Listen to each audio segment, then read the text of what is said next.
In 2014, at the age of 14, Jennifer Agweko got pregnant. She was still in school. While she was in labor, Agweko says she did not receive timely care at the hospital. Otherwise, the health workers would have realized earlier that she would not have a normal delivery. After hours in labor, she underwent a cesarean section. The baby was big, and because I was young, I was unable to deliver normally. The doctors recommended a C-section, but unfortunately the baby died. After a few days, Agweko noticed that she had lost control of her urine. The doctors sent her home with a complication that changed her life. Life at home was not the same this time round. I was always isolated and even on some occasions denied food. Then at night, I would lay sacks on the floor and sleep. Now 24, Agweko still remembers the painful moment when her father sent her away from home due to her condition. After my father sent me away, I moved to my maternal relatives. I felt like I had no future. I would cry every day, and I was always lost in thoughts of whether my father truly loved me. But with pressure from my mother, my father picked me and took me back after 1 month.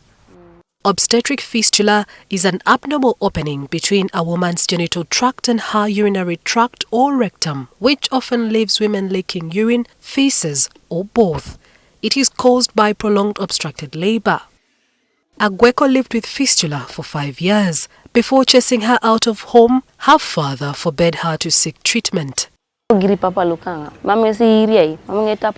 didn't care about my condition. He was instead constantly blaming me for getting pregnant. He even wanted the doctors to have my uterus removed. Every time I mentioned treatment, there would be no peace at home, so I lived with the condition from 2014 to 2019.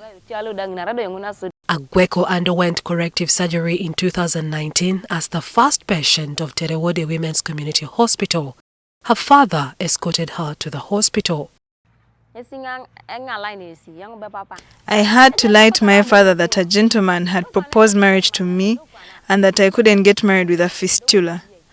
He then accepted and took me to Terewode Women's Community Hospital. It had just been opened at that time, and I was the first to undergo corrective surgery. Over 1,000 women and girls who have suffered obstetric injuries have undergone treatment and surgery here at Terewode Women's Community Hospital, just like the 19-year-old mother that is currently being operated on after she suffered a 4th-degree tear as a result of childbirth. Fistula as a condition mainly affects women who face barriers to accessing health services during their pregnancy and labor stages. If we can increase the availability and access to the quality of maternal health care, whereby if someone comes, they're not going to spend 3 days before being touched, If a surgery is needed, it's done. Emfrance Sana is a resident of Masada Sub-County in Namutumba District. At 56, she has been pregnant twice in her life. She lost both her babies. She lived with fistula for 34 years. In 1989, Sana was in labor for 2 days without medical attention. The painful memories are still fresh in her mind. After 2 days in labor, a traditional birth attendant was called home to conduct the delivery, but still the baby didn't come out. They kept pulling it out, but in vain. And I think that's when the damage happened, because while I was being taken to hospital, I was already leaking urine. When I got to the hospital, I was immediately taken to the theater and the baby was removed. But the doctors didn't do anything about the leaking urine. I was discharged in the same condition. Sana experienced recurring fistula. She has so far had 4 surgeries to rectify the fistula condition. The first 3 surgeries were a failure. After 14 years with fistula, in 2004, I had hope to get treatment. After I was connected to a visiting surgeon by my pastor at the time, my pastor even took care of the bill. we were 51 women lined up for surgery, but out of all of them, my surgery was unsuccessful and I was sent home the same way I came in.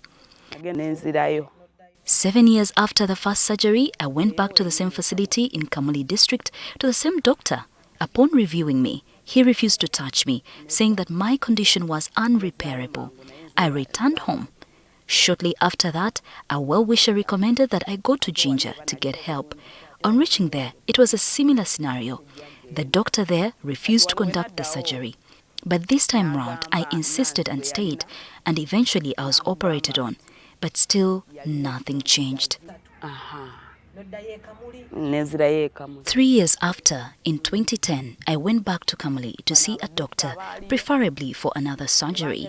That's when I was told that I could never heal from fistula because of the multiple surgeries. But while there, I saw a team of people from Tedewode who said they could help, and that's how I made contact with Tedewode Women's Community Hospital, who were able to restore my dignity.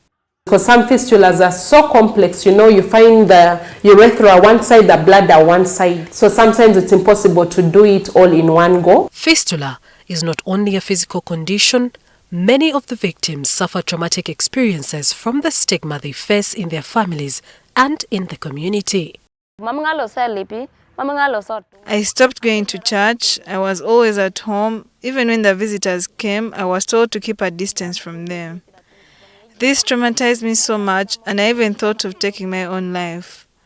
But I counseled myself and remained strong.